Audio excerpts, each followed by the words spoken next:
और आज की सबसे बड़ी खबर पर एक एक इनपुट अब आपके सामने होगा, क्योंकि मैं अब आपको यहां पर दिखाने वाली हूं किस तरीके से ये पूरा नोटिफिकेशन जारी किया गया है। 10 बड़ी बातें इसमें शामिल की गई हैं। एक एक डिटेल अब आपके सामने होगी, क्योंकि यहां पर सबसे पहले न सिर्फ बैन के साथ साथ उन सहयोगी संगठनों के नाम दिए गए हैं जिन पर अब 5 साल के लिए प्रतिबंध लगा दिया गया है, जिसमें नाम आता है रिहैब इंडिया फाउंडेशन का, इसके अलावा नाम आता है कैंपस फ्रंट ऑफ इंडिया का, All India Imam Council, National Confederation of Human Rights Organisation और इसके अलावा National Women's Front, Junior Front, Empower India Foundation और साथ ही इसके अलावा रिहैब फाउंडेशन जो कि केरल में स्थित है। उन तमाम सहयोगी संगठनों को लेकर एक बड़ी बात कही गई है। ये तो कुछ संगठनों के नाम है पीएफआई के साथ, लेकिन इसके साथ साथ कई सहयोगी संगठन या संबंध संस्थाएं या अग्रणी संगठन। अब दूसरी बड़ी बात यहां पर आपको बता दें, इसके जरिए ये दूसरे पन्ने पर अब मैं आती हूं। 3 पन्नों का ये नोटिफिकेशन है। अब इनका उद्देश्य क्या था? इनका एकमात्र उद्देश्य था इसकी सदस्यता, इसका प्रभाव बढ़ाना और बिजनेस लोन के लिए बैंक गए तो बिजनेस प्लान दिखाइए करके पूछते हैं। बिजनेस प्लान कैसे करना है, इसे प्रैक्टिकली सीखना है तो फ्रीडम ऐप को अभी डाउनलोड करें।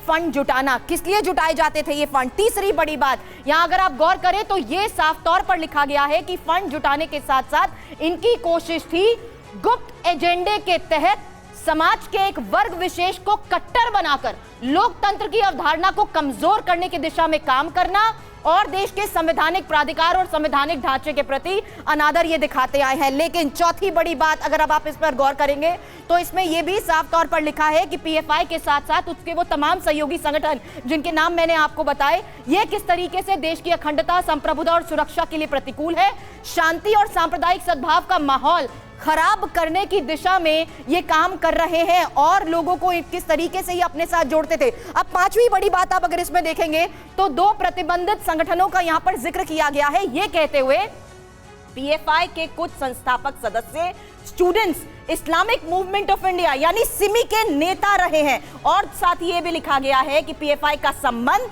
जमात उल मुजाहिदीन बांग्लादेश से भी रहा है। ये वो 2 संगठन हैं जिन पर प्रतिबंध लगाया जा चुका है। अब छठी बड़ी बात यहां पर हम हाईलाइट करते हुए आपको बता रहे हैं 10 बड़ी बातें कि कैसे ये तमाम संस्थाएं, ये सहयोगी संगठन चोरी छिपे देश में असुरक्षा की भावना को बढ़ावा देकर एक समुदाय के कट्टरपंथ को बढ़ाने के लिए काम कर रहे हैं। इसकी पुष्टि इस तथ्य से होती है कि कुछ सदस्य अंतर्राष्ट्रीय आतंकी संगठनों से भी जुड़े हैं। ये इन तमाम सबूतों और इन्वेस्टिगेशन के बाद बड़ी बातें, 10 बड़ी बातें इस नोटिफिकेशन में क्या है आपको हम बता रहे हैं। लेकिन अब अगले पन्ने पर आए, ये तीसरा बड़ा पन्ना जिसमें और महत्वपूर्ण बातें कही गई हैं उन तमाम फंड्स को लेकर, क्योंकि ये जानना जांच में प्राथमिकता था कि आखिर इन सहयोगी संगठन और पीएफआई को फंड कौन कर रहा है। लेकिन उससे पहले ये देखिए, पीएफआई के वैश्विक आतंकवादी समूह के साथ अंतरराष्ट्रीय संपर्क के कई उदाहरण हैं और पीएफआई के कुछ सदस्य आईएसआईएस में शामिल हुए हैं। सीरिया, इराक और अफगानिस्तान में आतंकी कार्यकलापों में भी ये हिस्सा ले चुके हैं। पीएफआई का जो कैडर है किस तरीके से इन तमाम क्षेत्रों में काम करता आया है उस पर पुलिस की नजर रही है। इसीलिए पीएफआई का संपर्क किस तरीके से इन आतंकी संगठनों के साथ रहा है उसी के तहत पूरे मामले की जांच भी की गई है। और आपको सबसे बड़ी बात बता दें, यहां पर जिस तरीके से उन तमाम पदाधिकारियों की गिरफ्तारी के बाद उनके बैंक अकाउंट्स को खंगाला गया, तो बड़ा सवाल था पैसों को लेकर, उस तमाम फंडिंग को लेकर, जिसमें यह कहा गया है कि इससे जुड़े लोग, पीएफआई के पदाधिकारी और कैडर तथा इससे जुड़े अन्य लोग बैंकिंग चैनल, हवाला दान आदि के माध्यम से सुनियोजित आपराधिक षड्यंत्र के तहत भारत के भीतर और बाहर से धन इकट्ठा कर रहे हैं और फिर उस धन को वैध दिखाने के लिए कई खातों के माध्यम से यानी ट्रांजैक्शंस करते हुए उनकी लेयरिंग जो बनाई गई, जैसे उसकी जांच की गई, लेकिन वो अब इसमें मेल नहीं खाते हैं। इसलिए आयकर विभाग की तरफ से बड़ी कार्रवाई की गई।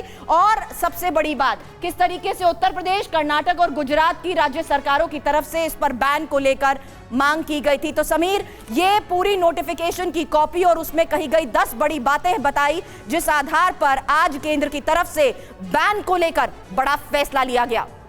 बिजनेस लोन के लिए बैंक गए तो बिजनेस प्लान दिखाइए करके पूछते हैं।